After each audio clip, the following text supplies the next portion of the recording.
من جماليات المنطقة هنا بقى نحكي قصة مين؟ أبو السعدات محمد ابن قايتباي. لما السلطان راح في غيبوبة أو يستنوا إنه يفوق علشان ياخدوا منه وصية بمين اللي يبقى ابنه، اللي ولي العهد يعني. فكل لما يقولوا له ابنه محمد يقول لهم لا، ما كانش فيه غيره، ما فيش غيره اللي كان موجود. القصد اتولى محمد وتسمى أبو السعدات. محمد ابن قايتباي، امه اسمها خوند اصل باي، كانت وليه ملعب كده واتجوزت 3 سلاطين، قايتباي وجنبلاط وواحد تاني مش فاكر اسمه. اتولى محمد، كان ابوه بيعامله وحش قوي، وكان كارهه وكاره امه، مش طايقه ولا طايق يشوف وشه. كل لما يجي مثلا عايز حاجه منه او يحتاج منه حاجه يطنش. كان دايما يرميه بدل ما يقعد معاه ياكل على الفرش السلطاني فوق، يرميه في الطبق تحت بتاع المماليك يقعد مع البتاع، ويأمر الطباخ ان يمرمطه ويخليه يغسل المواعين وبتاع، ويتبهدل اخر بهدله، ما كانش طايقه. المره الوحيده اللي خرج فيها محمد من القلعه بالعافيه كان يوم اللي افتتح فيه او بنى فيه ازبك من تطخ منطقه الازبكيه، فعمل احتفال لمده 3 ايام، وقعد يتحايل على السلطان قايتباي ان يطلع محمد بس يشوف الاسفلت او يشوف الطريق. دي كانت اول مره يخرج من القلعه في حياه ابوه. محمد كان معقد نفسيا، كان عنده حوالي 15 سنه، وكان دايما يحب يصاحب اللي هم العيال بتوع لما مؤاخذه اللي هو احنا بنقول عليهم دلوقتي الشمامين. كانت تصرفاته غير طبيعيه بالمره.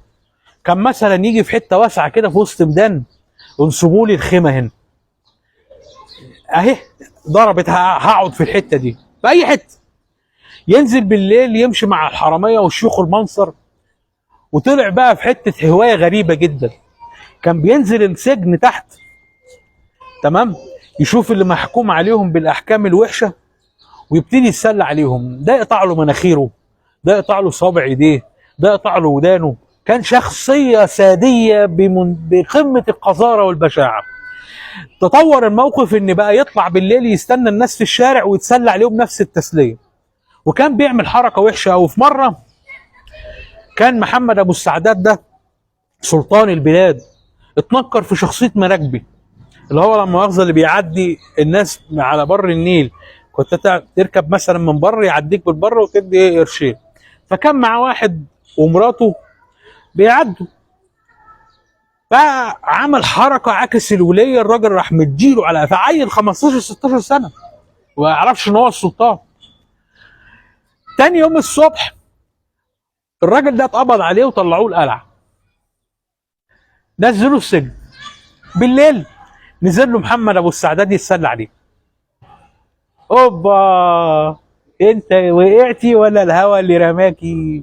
قام الموقف ان كان بيغتصب النسوان او الستات في الشارع.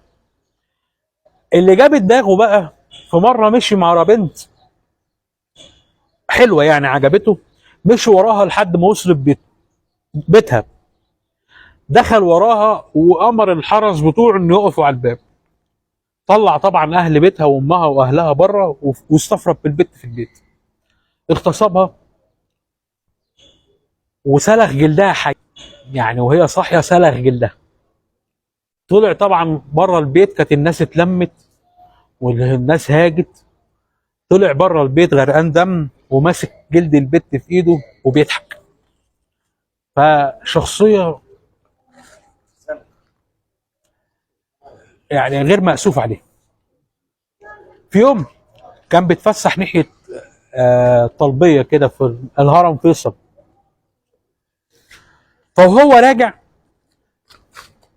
كان في هناك ضيعه او مكان عزبه صغيره كده بتاعه السلطان اللي بقى سلطان بعد كده، او الدوادار طومان بي، اللي بقى السلطان العادل مش الاشرف. طومان بي العادل هو اللي قتله. تعالى يا مولانا اقعد اشرب معانا شويه حليب. ابدا. طب اشرب حليب لسه طازه دلوقتي حالا. قال لهم ابدا يا مولانا عشان خاطرنا. ابدا. المهم طب خلاص والنبي خد كوبايه الحليب دي. فالمشهد بالظبط، بيناول الكيس يعني امسك كاني هناولك حاجه، وراح ماسك ايده كده، وراح ماسكه ايه، شده من فوق الحصان. يعني هو بيناوله الكاس، فبايده الشمال قفش ده العادل طمنباي، وراح شده من فوق الحصان جابه في الارض. الناس العساكر اللي كانت مع طمنباي هجموا عليه فهبروا لحمه بالسيوف. غيظ.